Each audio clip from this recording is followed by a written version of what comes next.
आता आपण आहोत विद्यावर्धिनी या कॉलेज या ठिकाणी। गेल्या अनेक वर्षापासून आदिवासी दलित समाजावर अन्याय होतो आणि या अन्यायाला वाचा फोडण्यासाठी आज आपल्या धुळे शहरामध्ये एक अत्यंत प्रभावी व्यक्तिमत्व जे नागपूरमधून आपल्याकडे आज आले सतीदादा पेंदा म्हणून बिरसा मुंडा ब्रिगेडचे संस्थापक अध्यक्ष आहेत। नेमका आजचा काय कार्यक्रम होता आपण जाणून घेऊया। नेमकं काय कारणासाठी दादा आज या ठिकाणी आले होते? दादा काय सांगणार आपण आज कुठल्या कार्यक्रमासाठी आले? आज हम लोग आए थे वनवासी शब्द पे चर्चा करना है। माननीय गृह मंत्री साहब ने जो दिल्ली में स्टेटमेंट किया आदिवासियों के बारे में वनवासी, उससे पूरे समाज को एक आहत हुए है।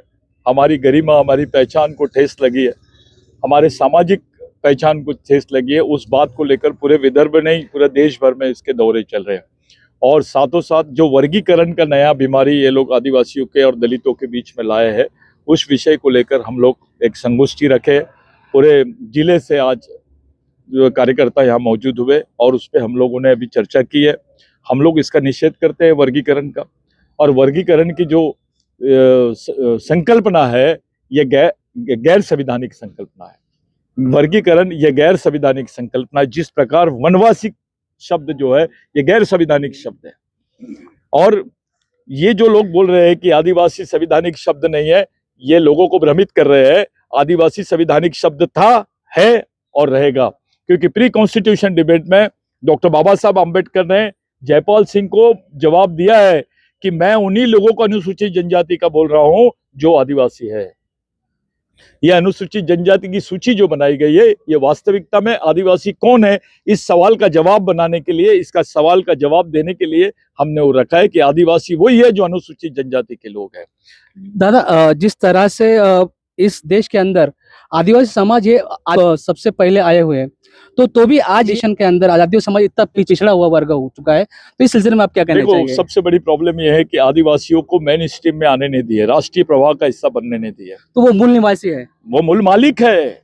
निवासी छोटी चीज है, मूल मालिक है। यहाँ भगवान पैदा नहीं हुआ था तब से आदिवासी रहता है।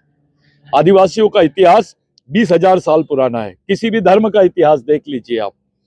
और जो ये लोग बुद्ध पे जो अटैक कर रहे हैं धर्म के नाम पर, बुद्ध का सांस्कृतिक इतिहास है, ना कि धार्मिक इतिहास है। जो गण व्यवस्था का इतिहास है वो सांस्कृतिक इतिहास है। जो टोटम व्यवस्था का इतिहास है वो सांस्कृतिक इतिहास है। और बुद्ध की जो व्यवस्था थी वो गण व्यवस्था की अवस्था थी, और वो इतिहास आदिवासी इतिहास का हिस्सा रहा है। जो लोग आदिवासियों को उंगली दिखा रहे हैं वो वास्तविकता में भारतीय संविधान को, भारत के वास्तविक प्राचीन इतिहास को भी उंगली दिखा रहे हैं। हम इसको नहीं, मैं यानी यहाँ के केवल आदिवासी नहीं, विश्व के आदिवासी, ऑक्सफोर्ड यूनिवर्सिटी के लोग बोल रहे हैं कि यस, आदिवासी भारत में भगवान से पहले रहने वाले लोग हैं। दादा जिस उसी रणनीति के तहत इन्होंने अभी अंडमान निकोबार को ध्वस्त करने की लाइन डाली है। दादा जिस तरह से आज पूरे देश के अंदर जो भारतीय जनता पार्टी की जो सरकार आई हुई है, ये सरकार अभी जाति जाति में एक प्रकार का युद्ध लगा रही है, एक अंतर के जो वाद निर्माण कर रही है, जो इस तरह से वर्गीकरण का मुद्दा है, इसका सिलसिले में आप क्या कहना चाहेंगे? मैं ये बता रहा हूँ, जमीन का मुद्दा, नौकरी का मुद्दा, रोजगार का मुद्दा, गरीबी का मुद्दा इस देश के आम जनता का मुद्दा है। सुन लीजिए, एक तरफ ये लोग अदानी अंबानी को पूरे देश की एजेंसियां बेच रहे हैं जी, दूसरी तरफ पूरे आदिवासियों की जमीनें इनको दे रहे हैं और उसकी बंदरबाट कर रहे हैं। इनको मालूम है कि इसके खिलाफ में इस देश का जन आक्रोश बढ़ेगा, चाहे फिर वो आदिवासी हो, दलित हो, ओबीसी हो, माइनॉरिटी हो, या ब्राह्मण कम्युनिटी के लोग उच्च वर्णीय हो, उसमें भी जो गरीब लोग हैं वो इसके खिलाफ जाएंगे। ये लोग जानते हैं, इसलिए पहले से एक रणनीति बना रहे हैं कि आपस में इनके द्वंद्व कर दिए जाए, आपस में इनका झगड़ा। जब दो भाइयों को लड़ा देते हैं तो उनको दुश्मन दिखाई नहीं देता है।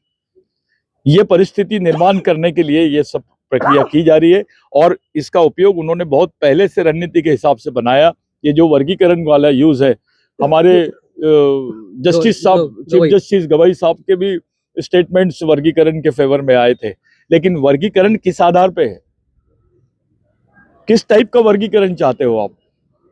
आरक्षण वर्गीकरण के नहीं नहीं नहीं नहीं, ये गलत है कि आरक्षण वर्गीकरण के आधार पे होना चाहिए। हमारा कहना वो नहीं है।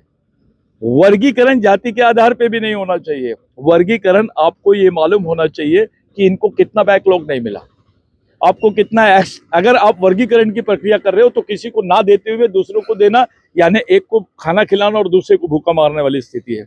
ये वर्गीकरण के लिए एक स्पेशल प्रोविजन इन्होंने पार्लियामेंट में पास करना चाहिए।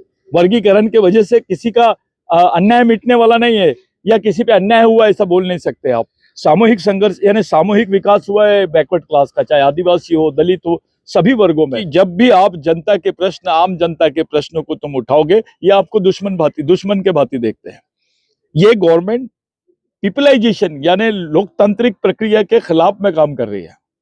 आज नीट की एग्जाम का पेपर लीक हुआ, सबको मालूम हो गया, इसका बाजारीकरण हुआ है, व्यवसायीकरण हुआ है। जिसके पास पैसा रहेगा वही खरीदेगा नीट के पेपर का एग्जाम। आज नीट की एग्जाम ले तो रहे हैं, लेकिन किसी ने बोला क्या कि 12th में भी एकेडमिक अध्ययन का हिस्सा बनना चाहिए कि नीट 12वीं में पढ़ा लिया जाए, ताकि किसी के पास अपने बच्चों को ट्यूशन लगाने के लिए पैसे नहीं। आज नीट की एग्जाम आप तभी दे सकते हो जब आप ट्यूशन लेंगे। आप ट्यूशन किसके पास है? आज दलित के पास है, बहुजन के पास है, आदिवासी के पास तो खैर पूरा फुक्कड़ है वो। उधर तुम किसी गरीब आदमी यानी कोई जो उच्च वर्णीय है उसमें भी गरीब है, अपने बच्चों को 2 लाख रुपए देकर वो नीट का तैयारी नहीं करवा सकते।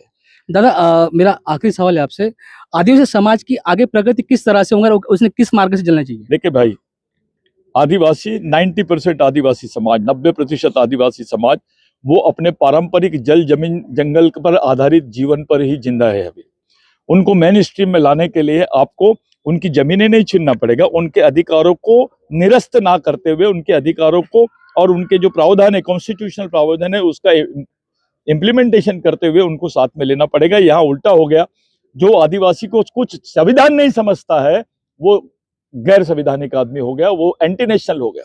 दादा, और एक सवाल है आपसे कि जिस तरह से या चंद्रपुर के आगे जो नक्सली जो एरिया है, हाँ। और नक्सली जो लोग हैं जो आदिवासी समाज से आते हैं, आदिवासी लोग की वहाँ पे उनका कहना ये है कि वो जो जल जमीन है उनका हिस्सा है, वो उनका अधिकार है, और जिस तरह से सार्वजनिक मालमत्ता करके जो गवर्नमेंट ने उन पे कब्जा किया है, उनके विरोध में ये लोग लड़ रहे हैं। इस सिलसिले में आप क्या कहेंगे? देखिए, एक बात, नक्सली आदिवासी हो सकता है लेकिन आदिवासी नक्सली नहीं हो सकता। ये आदिवासी नक्सली है, ये षड्यंत्र ये लोग करना चाह रहे हैं। एक आध नक्सली होगा, वो आदिवासी होगा तो वो गैर संवैधानिक हो सकता है, लेकिन पूरे संपूर्ण आदिवासी समाज को गैर संवैधानिक बताने का एक षड्यंत्र है। जो क्रिमिनल ट्राइबल हमको बोलते थे पहले, वही षड्यंत्र है हमको मारने का। जैसे वो असुर बोल के मारते थे, भूत बोल के मारते थे, पिशाच बोल के मारते थे, उसी तरीके से भी नक्सल बोल के मार रहे हैं। दूसरी चीज, आदिवासियों के पारंपरिक अधिकार पहले से इस देश पर थे, है और रहेंगे। आदिवासियों को जमीनों के अधिकारों से आप वंचित नहीं कर सकते। भले आप उसके जमीनों का आज यूज कर सकते, उस पर अतिक्रमण कर सकते, लेकिन उसके रिकॉर्ड और इतिहास नहीं बदलेगा, उसकी एंथ्रोपोलॉजी नहीं बदलेगी। ये जनरेशन टू जनरेशन लड़ाई चलती रहेगी, क्योंकि आदिवासी जंगल और जमीन के बगैर परिभाषित नहीं हो सकता, और जंगल और जमीन इस देश के आदिवासियों के बगैर परिभाषित नहीं हो सकता।